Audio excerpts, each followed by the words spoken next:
வணக்கம் வந்தனம் நமஸ்கார். Welcome to NT tax.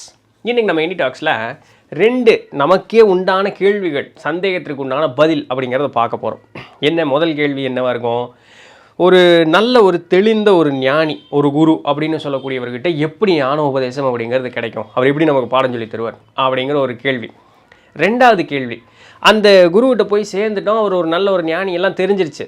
இப்போ நம்மளையும் அவர் ஒரு நல்ல இடத்துல கூப்பிட்டு போயிடுவார், அதெல்லாம் ஓகே. இருந்தாலும் ஒரு ஆர்வம் இல்லையா, ஒரு டெம்ப்ட் ஆகும் இல்லையா? அப்போ நம்ம கேட்போம்ல, சாமி நீங்கள் பெரிய ஆள், ஞானம் அடைஞ்சிட்டீங்க, சாமி அப்படிங்கிறது என்னன்னு உணர்ந்துட்டீங்க, அந்த சாமி எப்படி தான் இருக்குது சொல்லுங்களேன், தெரிஞ்சுக்குவோம். என்னை நீங்கள் கூப்பிட்டு போயிடுவீங்க, அந்த நம்பிக்கையெல்லாம் இருக்குது. நான் உங்கள்கிட்ட சரணாகதி அடைஞ்சிட்டேன், ஒரு ஆர்வத்தில் கேட்குறேன் சாமி, கொஞ்சம் சாமின்னு எப்படி இருக்குதுன்னு கொஞ்சம் சொல்லுங்களேன், அதை பார்க்குறதுக்கு எப்படி இருக்கும், அது உணர்றதுக்கு எப்படி இருக்கும், கொஞ்சம் சொல்லுங்களேன் அப்படிங்கிற மாதிரி ஒரு கேள்வி கேட்குறோன்னு பாருங்கள். இந்த 2 கேள்வி இப்போ வரைக்கும் நமக்கே உண்டு. இந்த 2 கேள்விக்கு நம்மளுடைய பெரியவங்க பதில் எழுதி வச்சுட்டு போயிருக்காங்க. அந்த 2 தான் பார்க்க போகிறோம். எந்த நூலில் இருந்து அப்படின்னு சொன்னால், திருக்களிற்றுப்படியார் அப்படின்னு சொல்லக்கூடிய அந்த சைவ சாத்திர நூலில் சொல்லப்பட்ட செய்தி. இது ஒரு 100 பாடல்கள் இருக்கக்கூடிய ஒரு நூல், ரொம்ப அற்புதமான ஒரு நூலுங்க இது. இதில் பஞ்சாட்சரத்தரனுடைய மகிமையெல்லாம் பேசியிருக்காங்க. பின்னொரு நாள் அதை பார்ப்போம், சரிங்களா? இந்த திருக்களிற்றுப்படியார் அப்படிங்கிற சைவ சாத்திர நூலில் இந்த செய்தி அப்படிங்கிறது வருது. இதை எழுதியவர் பார்த்தீங்க அப்படின்னு சொன்னால், திருக்கடவூர் உய்யவந்த தேவர் அப்படிங்கிறவர் தான் எழுதினார். ஏன் இதுக்கு திருக்களிற்றுப்படியார் அப்படிங்கிற பேர் வந்ததுன்னா, இந்த நூலை இயற்றிய பிறகு சிதம்பரம் போய் பஞ்சாக்கர அந்த படி மேலே சிற்றம்பலத்துக்கு போகக்கூடியதற்குண்டான அந்த பஞ்சாக்கர படியில் கொண்டு இந்த நூலை வைக்கிறாராம். வைக்கும்பொழுது இந்த படிக்கு பக்கத்தில் இருக்கக்கூடிய கல் யானை, இந்த ஏட்டுச்சுவடி அப்படியே அந்த கல் யானை உருவெடுத்து அந்த ஏட்டுச்சுவடி எடுத்து அப்படியே நடராஜர் பெருமானுடைய திருவடி பாதத்தில் வச்சு தான். அதனால களிறுன்னா யானைன்னு அர்த்தம். அந்த படியில் இருந்த யானை இப்படி ஒரு நிகழ்வு பண்ணுச்சுல்ல. திரு அப்படிங்கிறது மரியாதைக்கு உண்டான சொல். கடைசியில் வரக்கூடிய ஆர் அப்படிங்கிறது அதுவும் மரியாதைக்கு உண்டான சொல். திருங்கிறது மங்கள வார்த்தை, ஆறுங்கிறது மரியாதைக்கு உண்டான சொல். அதனால திருக்களிற்றுப்படியார் அப்படின்னு இந்த நூலுக்கு பேர் வச்சாங்க. எவ்வளோ அழகாக இருக்கு பாருங்க. இப்போ இதில் இருக்கக்கூடிய செய்தி பார்ப்போமா? முதல் பாட்டு என்னது? ஒரு குரு எப்படி உபதேசம் கொடுப்பார் அப்படிங்கிறதுக்கு பதில் சொல்கிறார் பாருங்க. என் அறிவு சென்ற அளவில், நல்லா புரிஞ்சுக்கங்க, என் அறிவு சென்ற அளவில் யான் நின்று அறிந்தபடி என் அறிவிலார் அறிக என்றொருவன். என் அறிவு எவ்வளோ தூரம் போச்சோ அதுபடி நின்று நான் தெரிஞ்சுக்கிட்டபடி அப்படின்னு ஒருத்தர் சொன்னான், சரிங்களா? அப்படி ஒரு ஆள் சொன்னாங்க. கூட சொன்னபடி சொல்ல கேள் என்றொருவன் சொன்னான். அப்படி ஒருத்தர், என் அறிவு போனபடி நான் என்ன தெரிஞ்சுக்கிட்டேனோ அதை சொல்கிறேன் அப்படின்னு ஒரு ஆளும், நான் சொல்கிறத மட்டும் கேளு அப்படிங்கிற ஒரு ஆளும். இப்படிப்பட்ட ஆள் சொன்னதை என் குருவாக எடுத்துக்கிட்டு அவர் ஒருத்தர் எனக்கு உபதேசம் பண்ணார் பார்த்தியா, அப்படி சொன்னதை எனக்கு அதனை சொல்ல கேள் யான் உனக்கு அச்சொல். இப்படி ஒருத்தர் இருந்தால் இருப்பான், என் அறிவு எவ்வளோ தூரம் போச்சோ, என்னால் என்னத்தை அறிஞ்சிக்க முடிஞ்சதோ அதை நான் உனக்கு சொல்கிறேன், சொல்கிறத மட்டும் கேளு அப்படின்னு சொல்லி என் குரு எனக்கு சொன்னார். அதன்படி பின்பற்றி நான் ஒரு நிலை அடைஞ்சேன்.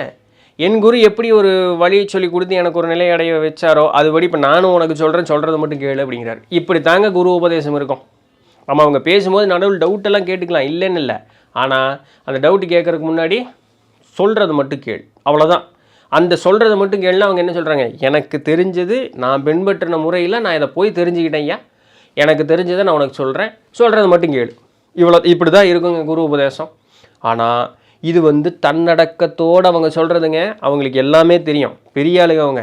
இருந்தாலும் அந்த நான் என்ற அந்த ஒரு தன்மை இல்லாத ஒரு நிலையில் ஒரு முற்றும் துறந்த ஒரு ஞானி, அனைத்தும் அறிந்த ஒரு ஞானி சொல்லக்கூடிய சொல்கிறேன், என் அறிவுக்கு தெரிஞ்சதை நான் சொல்கிறேன், அதை மட்டும் கேளு. ஆனால் அவங்களுக்கு எல்லாம் தெரியும். முதல் பிறப்பு அப்படிங்கிறது ஆரம்பித்ததுலேருந்து இப்போ வரைக்கும் எப்படி ஓடிட்டு இருக்குன்னு எல்லாம் தெரியும். ஆனால் அவங்களுக்கு எப்படி ஒரு தன்னடக்கம் பாருங்கள், ஏதோ எனக்கு தெரிஞ்சு சொல்கிறேன் கேளு, சொல்கிறது மட்டும் கேளு, அவ்வளோதான். ஸோ இப்படித்தாங்க ஒரு குரு உபதேசம் அப்படிங்கிறது இருக்கும். அப்போ நமக்கு அவங்களுக்கு தெரியாததை கேட்டால் தெரியலன்ட்டு போயிடுவாங்க. பியூட்டி அதுதான், அவங்களுக்கு தெரியலன்னு சொல்கிறதுக்கு அங்கே இல்லை, அவங்களுக்கு எல்லாம் தெரியும். பட் இருந்தாலும் அவங்க சொல்கிறது பார்த்தீங்களா, தெரியலன்னு சொல்லிட்டு போகிறேன், பெண்ணது போய் எனக்கு தெரிஞ்சது தான் என்னால் சொல்ல முடியும் அப்படின்னு போயிடுறாங்க. அதனால் நான் சொல்கிறது மட்டும் கேட்டுட்டு போ அப்படிங்கிற மாதிரி தான் அங்கே இதுதான் ஒரு குரு உபதேசம் நடக்கக்கூடிய ஒரு இது. இப்போ நம்ம ஒரு ஆர்வமாக ஒரு வார்த்தையை கேட்குறோன்னு வச்சுக்குவோம், என்னது சாமி என்னன்னு கொஞ்சம் சொல்லுங்களேன் அப்படின்ட்டு. அதுக்கு என்ன பதில் பாருங்கள். அன்று முதல் என்ன, முன்னு காலத்திலிருந்து எப்போன்னு தெரியாது, முன்னிலிருந்து அன்று முதல் எப்போவோ, அன்று முதல் ஆரேனும் ஆளாய் உடனாகி சென்றவர்க்கும் இன்னது என சென்றது இல்லை அப்படின்ட்டு. இன்னைக்கோ முதல்ல சாமி தான் எல்லாமேன்னு அவனுக்கு ஆளாய் சென்று அந்த நிலை எய்தினார்கள் பாரு, இறை தன்மை அப்படிங்கிறது அடைஞ்சாருங்க பாருங்க. அவங்க முதல் கொண்டு என்னைக்கு தொடங்குச்சோ அன்னைக்கு முதல் கொண்டு அவர்களாலவே சொல்ல முடியல இதுதான் சாமி அப்படின்னு சொல்லி, அவங்களாலேயே சொல்ல முடியல. எத்தனையோ முன்னாடி காலத்திலேருந்து சாமிகிட்ட போயிட்டாங்களாம், அவங்களாலேயே சொல்ல முடியல. இன்று இதனை இவ்வாறு இருந்தது என்று எவ்வண்ணம் சொல்லுகேன். அவங்களுக்கே தெரியலையா? எனக்கு இன்னைக்கு மட்டும் எப்படி தெரியும்? சாமிகிட்ட போன நம்பர் அவனுக்கே தெரியல, அவங்களே அது எப்படி சாமின்னு சொல்ல தெரியல. இன்றைக்கி நீ என்கிட்ட சாமின்னு எப்படின்னு சொன்னால் நான் எப்படி சொல்ல முடியும்? அவ்வாறு இருந்தது அது சாமி, அது அவ்வளோதான், அது அப்படி இருக்குது, அவ்வளோதான், அது அப்படி தான், இவ்வளோதாங்க. இதுதான் சாமியினுடைய விளக்கம் அவர் சொல்கிறார். அவங்களாலையும் சொல்ல முடியல, அவங்களையும் சொல்லிட்டு போகல தவார் இப்படித்தான் அப்படின்னு, என்னாலையும் சொல்ல முடியல. பார்த்தா அவருக்கு எப்படியோ அப்படி தெரியும், அது அது அப்படி தான், அதுதான் சாமி அப்படின்ட்டாங்க.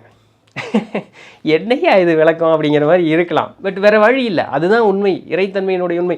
ஏன்னா சுட்டி காட்டுவதற்கு உட்பட்டும் சுட்டி காட்டாததும் இருக்கு இல்லை என்று தெரிந்ததற்கு எல்லாம் அப்பாற்பட்டு இருக்கக்கூடியதற்கும் எல்லாமாவுமே இருக்கக்கூடியது இறை. இதில் நீங்கள் என்னன்னு சொல்லுவீங்க இல்லையா? இது எதை சுட்டி காட்டினாலும் அதில் இறைத்தன்மை அப்படிங்கிறது இருக்கும், சுட்டி காட்டாமல் விட்டாலும் அதில் இறைத்தன்மை இருக்கும். ஒன்று இருக்குன்னு தெரியாத ஒரு அறிவுக்கு அப்பாற்பட்டு இருக்கக்கூடியதெல்லாம் இறைத்தன்மையாக இருக்கும். அப்போ எல்லாமே இறைத்தன்மை, இதுதான் இறைத்தன்மைன்னு எப்படி நம்ம சொல்ல முடியும்? நமக்கு தெரிஞ்சது இதை நான் இப்படி பார்க்குறேயா, சைவர்களா ஈசனாரையும் உமையவளையும் இப்படி பார்ப்பாங்க, வைணவர்களா திருமாலையும் பெருமாட்டையும் இப்படி பார்ப்பாங்க இல்லையா? முருகப்பெருமானுடைய வழிபாடுவரா முருகனையும் வள்ளி தெய்வானையும் இப்படி பார்ப்பாங்க, விநாயக பெருமானா இப்படி. இப்போது இயேசு கிறிஸ்து அல்லாஹ் இப்போ எல்லாருமே பாருங்களேன், அவரவர் அறிவிற்கு இறைவன் எப்படி தெரிந்தாரோ அவரவர் விருப்பத்திற்கு ஏற்றாற்படி இறைவனை பார்த்தார்கள். இதுதான் உண்மை. அதனால தான் அந்த வார்த்தை அவ்வாறு இருந்தது, அது அவ்வளோதான். நீ எப்படி நினச்சி அப்படி இருங்கய்யா சாமி, இவ்வளோதான், இவ்வளோதான் சொல்ல முடியும், வேறு என்ன சொல்கிறது அப்படின்ட்டாங்க. ரொம்ப சிம்பிளாக, குழப்பிக்கவே வேண்டாம். நீ எப்படி நினைக்கிறே சாமி அப்படி இருக்கும், அவ்வளோதான், இப்படி தான் சொல்ல முடியும், வேறு என்ன சொல்கிறது? ஆதிகாலம் தொட்டு ஒருத்தர்னாலையும் சொல்ல முடியல, என்னாலையும் சொல்ல முடியாது. அப்போ அது எப்படி இருந்தது? பார்க்குற மாதிரி இருக்கும், நீ என்ற மாதிரி இருக்கும், அவ்வளோதான். இந்த எண்ணுதல் அப்படின்னு சொல்லக்கூடியது எப்படி நடக்குதுன்னா, மனிதனுடைய புலன் அப்படிங்கிறது 6 புலன் மனிதனுக்கு, சரிங்களா? 5 புறக்கருவியும் உட்கருவியும் சேர்ந்து இந்த கருவிகளை இயக்குவது 6வது அப்படின்னு சொல்லக்கூடிய மனமானது. இந்த முதல் 5 என்னது? மெய், வாய், கண், மூக்கு, செவின்னு சொல்லக்கூடிய பொறிகள் 5, சரிங்களா? இது புறக்கருவி, வெளியில் இருக்கக்கூடிய பொறிகள். மெய், வாய், கண், மூக்கு, செவி. மெய்யினா உடம்பு, வாய்னா வாய், கண்ணு, மூக்குனா மூக்கு, செவினா செவி. இது பொறிகள் அப்படின்னு சொல்லக்கூடியது. அப்போ இதனுடைய உட்கருவி, இதனுடைய செயல்பாடு எப்படி இருக்கும்? அதுக்கு பேர் புலன் அப்படிங்கிறது. மெய் தொடு உணர்வின் மூலமாக, வாய் பேச்சின் மூலமாக, கண் பார்வையின் மூலமாக, மூக்கு நுகர்தல் மூலமாக, செவி கேட்பது மூலமாக, இந்த 5 பொறிகள் 5 புலன்களின் மூலமாக இந்த உலகை நுகரும். இவ்வளோதான். இப்படி தான் அறிவு நமக்கு சேரும். இந்த 5 பொறிகளின் வழியாக புலன்களின் உணர்வோடு சேர்ந்து இந்த உலகத்தை அது உணரும். இவ்வளோதான். இப்படி தான் இந்த நுகர்வு அப்படிங்கிறது நடக்குது. இதன் வழி தான் நமக்கு அறிவுங்கிறது சேருது. இந்த 5 புலன்களையும் பொறிகளையும் ஆட்டி வைக்கக்கூடியதுன்னு ஒன்று இருக்குது. அதுதான் 6வதுங்கிறது. 6வது அறிவு என்னது? மனம் அப்படின்னு சொல்லக்கூடியது, சரிங்களா? இந்த 6வது அறிவு தான் மனம்னு சொல்லக்கூடியது. இந்த மனம் பிற எல்லா உயிர்களுக்கும், ஜடத்தன்மை வாய்ந்த உயிர்களிலிருந்து எல்லா உயிர்களுக்கும் மனமானது உண்டு. மனிதன் அப்படின்னு சொல்லக்கூடியவனுக்கு மனம் முதிர்ச்சி அடைந்த ஒரு நிலையில் இருக்குது. அதுதான் ஏனென்ற ஒரு கேள்வி, ஆராய்ச்சி குணம் அப்படின்னு சொல்லக்கூடியது மனிதனுக்கு இருக்குது. இந்த ஒன்று தாங்க மற்ற எல்லா பிறப்பிலிருந்தும் எல்லா படைப்பிலிருந்தும் மனிதனை தனிப்பட்டு நிற்கக்கூடியது. ஏன், எதற்கு, எப்படிங்கிற கேள்வி மனிதனுக்கு மட்டும்தான் உண்டு. இந்த மனம் ஒரு பக்குவம் அடைந்த ஒரு நிலையில் இருக்குது. அங்கு இருந்து இன்னும் உன்னத நிலையை அடைவதற்குண்டான வழியை பார்க்குறான். அப்போது இந்த 6 அறிவும் எதை பொறுத்தது? இந்த உலகத்தை பொறுத்தது. ஏன் இந்த உலகத்தை பொறுத்தது? ஏன்னா இது மட்டும்தான் தெரியும். அப்போ தெரிந்ததை உண்மை என்று நுகர்ந்து அதுவே கதி என்று கிடப்பது இந்த ஜடத்தினுடைய வேலை. சடம்னா எது? இந்த 5 பொறிகளோடு கூடிய இந்த உடம்பு. மனதுக்கு மட்டும் வித்தியாசமாக ஏதாவது தெரிஞ்சிருவா போகுது? இல்லை. அப்போ அதுவும் இங்கே தான் இருக்கும். உயிர் அனைத்தும் அறிந்தது, ஆத்மாவுக்கு எல்லாமே தெரியும் அப்படின்னு சொன்னால், இந்த ஆத்மா தானே இந்த உடலில் இருக்குது, இந்த ஆத்மாவுக்கு எல்லாமே தெரியும் இல்லை? அப்போ இந்த உடலுக்கு இந்த மூளையை ஆக்டிவேட் பண்ணி எல்லாம் தெரிய வச்சிடணும்ல அப்படின்னு கேட்டால், இந்த ஆத்மா எந்த ஒரு கருவியோடு சேருதோ அந்த கருவிக்கு ஏற்றாறு போல தான் அந்த ஆத்மா வேலை செய்யும். நீருக்குன்னு தன்மை இல்லை, ஆனால் பாத்திரத்தில் ஊற்றினா பாத்திரம் மாதிரி ஆயிடுதுல்ல. இந்த பாத்திரம் மக்கு முண்டமாக இருந்ததுன்னா அந்த ஆன்மாவும் அதற்கு ஏற்றாறு போலவே நடக்கும். இந்த பாத்திரம் அதிபுத்திசாலியாக இருந்ததுன்னா அந்த ஆன்மா அதிபுத்திசாலியாகவே அது வேலை செய்யும். அப்போ பாத்திரத்திற்கு ஏற்றார் போல் அந்த ஆன்மா வேலை செய்யும். அப்போது இந்த உடலை வைத்து இந்த பாத்திரத்தை வச்சே நாம் அறிவடைவதற்கு உண்டான வழியை பார்க்கணும். சரிங்களா? இப்போ இந்த உலக அறிவை சேர்த்திக்கிறதுக்கு நம்ம பாடம் படிக்கிறோம், எல்லாம் ஓகே. ஆனால் ஆதி அறிவுன்னு சொல்லக்கூடியது எப்படி தெரிஞ்சுக்கிறது? இந்த இந்த இந்த 6 புலன்களும் எதோடு சேர்ந்து நிற்கிது? இந்த 6 அறிவும் எதோடு சேர்ந்து நிற்குது? 5 புலன்களும் அதை ஆட்டி வைக்கக்கூடிய 6ஆவதும் சேர்ந்து எதோடு நிற்கிது? உலக பந்தத்தோடு தான் நிற்கிது. அப்போ இதை விட்டு வெளியே வரணும் அப்படின்னு சொன்னால் இதற்கு அப்பாற்பட்டு இருக்கக்கூடிய அனாதியான இறையை தெரிஞ்சுக்க முடியணும், அணுகணும் அப்படின்னு சொன்னால் இது மேலே இருக்கக்கூடிய பிடிப்பு, இது மேலே இருக்கக்கூடிய பந்தம் நிற்க வேண்டும். அந்த கட்டாகணும். ஆனால் தான் அந்த அனாதியான அந்த ஒரு விஷயத்தை நம்மளால் தெரிஞ்சுக்க முடியும். அதற்கு ஏதுவாக இருப்பதே தியானமாகி அந்த ஒரு முக்கியமான ஒரு பயிற்சி. அந்த இடத்துல என்ன நடக்குது? உடல் அசைவதில்லை, ஐம்பொறிகளும் புலனும் அடங்கி போச்சா? அடங்கணும். தியானத்துலேயும் உட்காந்துட்டு நல்லா வந்து பிரியாணி யாரோ பக்கத்து வீட்டில் செய்கிறாங்கப்பான்னு நினச்சிக்கிட்டே இருந்தோம்னா ஒரு பொறி வேலை செஞ்சுக்கிட்டே இருக்குது. பக்கத்தில் யாராவது சண்டை போட்டுக்கிட்டே இருக்காங்க. இந்த பக்கத்து வீட்டில் இந்த 2 பேர் தானே, அப்போ நேற்று இந்த பிரச்சனை நடந்தது, இதுக்கு தான் சண்டை போகும், இந்த இது வேலை செஞ்சுக்கிட்டே இருக்குது இல்லையா? அப்போ ஏதோ ஒரு கொசு கடிக்கும், இங்கே ஓடும். அப்போ இந்த புலன் வேலை செஞ்சுக்கிட்டே இருக்குது. அப்போ இதனால் பயன் இல்லை, இன்னும் இங்கே தான் இருக்கும். அப்போ நாள் பழக பழக பழக இந்த புலன்கள் அப்படிங்கிறது அப்படியே அடங்கி ஒருநிலைப்பட்டு நின்று ஏதுமற்ற ஒரு தன்மை. தூங்கும்போது எப்படி இருக்குமோ அப்படி ஆயிரும். கடைசிக்கு மனமானது மட்டும் நிற்காமல் வேலை செஞ்சுக்கிட்டே இருக்கும். நீங்கள் சும்மா உட்காந்துருப்பீங்க, புத்தி ஊர் சுற்றிட்டு இருக்கும். அதையும் இழுத்து அடக்கணும். ஒரு காலத்தில் அதுவும் நடக்கும். முயற்சி தான், வேறு ஒன்றும் இல்லை. எல்லாம் பயிற்சி முயற்சி தானே. ஒரு காலத்தில் அதுவும் அடங்கி நிற்கும் கால். அப்போ இது 6 அறிவும் நின்று போச்சு.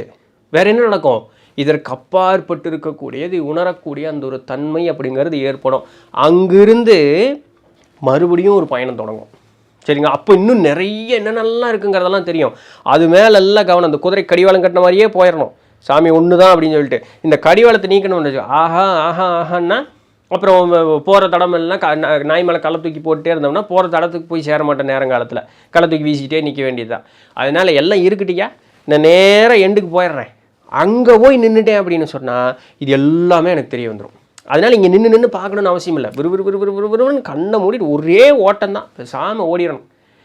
அப்போ இந்த 6 அறிவும் நிற்கும் கால் ஒரு கட்டத்தில் அதனுடைய செயல்பாடுகளை முழுவதும் நிற்கும் பட்சத்தில் இறைத்தன்மையை முழுவதுமாக உணர முடியும். அதுநாள் வரையிலும் நமக்கு ஏற்படக்கூடிய அனுபவம், உணர்வு அப்படின்னு ஏற்படக்கூடியது எல்லாமே உணர்வுகள் அப்படிங்கிறதெல்லாம் பார்த்திங்கன்னா, ஒன்று அந்த இறைத்தன்மையினுடைய ஒரு சிறு பகுதி, அணுவளவு போல் இருக்கக்கூடிய சிறு பகுதியை வந்து நம்ம உணர்வுமாக இருக்கும், இல்லை மனோ மாயையாக இருக்கும். இது ரெண்டுமே நூலளவு வித்தியாசம்தான். நிறைய பேர் மனோமாயை தான் வந்து இறைத்தன்மையை உணர்ந்தேன்னு நினச்சிக்கிறாங்க. இல்லை. ஸோ அதனால் இது விளக்க முடியாது. இது அவரவர்களே வந்து சுய ஆராய்ச்சினால தான் நம்ம மனோமாயில் இருக்குன்னா உண்மையாலுமே இறைத்தன்மை உணரணும்னு கண்டுபிடிச்சிக்க முடியும். சரிங்களா? இன்னொருத்தர் வந்து சொல்லலாம் முடியாது. நீங்கள் என்ன நினைக்கிறீங்க, நீ எப்படி பார்த்தீங்கன்னு யாருக்கு தெரியும்? ஸோ அதனால் இதுபோல தான் இறைத்தன்மைங்கிறது உணர முடியும். உணர்ந்த இறைத்தன்மையை வாயால் விவரிக்கவும் முடியாது. நீ வேணா வா, போகிறதுக்கு உண்டான வழியை சொல்லித்தரேன், நீயே போய் பார்த்துக்கோ, அவ்வளோதான். அந்த வழியை சொல்லித்தர்றது குறுக்க கேள்வி கேட்காத, நான் என்ன சொல்கிறேன்னா அதை மட்டும் செய், உனக்கு ஒரு அறிவு வரும், அதை பிடிச்சி அதுக்கப்புறம் நீ போய்க்கோ. இப்படித்தாங்க இருக்கும் உபதேசமும், இப்படி தான் இருக்கும் குரு கிட்டேருந்து கிடைக்கக்கூடிய ஒரு உபதேசம் அப்படிங்கிறது. ரைட்? ஸோ ஒரு புரிதல் உங்களுக்கு இந்நேரத்துக்கு இருக்கும் அப்படின்னு நம்புகிறேன். நீங்கள் வந்து தாட் பூட்னு என்னென்னமோலாம் மேஜிக்கெல்லாம் செய்யணும்னு அவசியம் இல்லை. ரொம்ப சிம்பிளான சட்டிலான விஷயம் இறைத்தன்மை உணர்வதற்கு. இது செஞ்சோம்னாலே இறைத்தன்மை அப்படிங்கிறது ஒரு முயற்சி செய்கிறோம். காலம் கனியுங்கால் கண்டிப்பாக அது தானாக நடந்துடும். அதுக்குன்னு மெனக்கிட முடியாது. அவன் அருளாலே அவன் தான் வணங்கி, அது எப்போ நினைக்கிதோ அது நம்மகிட்ட வந்துடும். அப்போ அந்த காலம் கனியுங்கால் தானாக, அது வரைக்கும் பயிற்சி செஞ்சுக்கிட்டே இருக்க வேண்டியதுதான். கபால்னு அந்த இறை ஒரு குருவனுடைய வடிவம் எடுத்து நமக்கு வந்து வாயா போகலாம், ஓகே பக்தியை மெச்சினோம், வா போகலாம் அப்படின்னு கூப்பிட்டு போயிடும். ஸோ அது நடக்கிற வரைக்கும் பொறுமை வேணும். ரைட்? ஸோ இதுதான் இன்றைக்கு உண்டான பதிவு. பிடிச்சிருந்திருக்கும், இன்ஃபர்மேட்டிவ் இருந்திருக்கும் அப்படின்னு நம்புகிறேன். நாளைக்கு வேறு ஏதாவது ஒரு சுவாரஸ்யமான செய்தியில் சந்திப்போம். அது வரையும் தொடர்ந்து நினைந்திருங்கள். நான் உங்கள் இடத்துல வந்து என்ன பண்ணி நன்றி.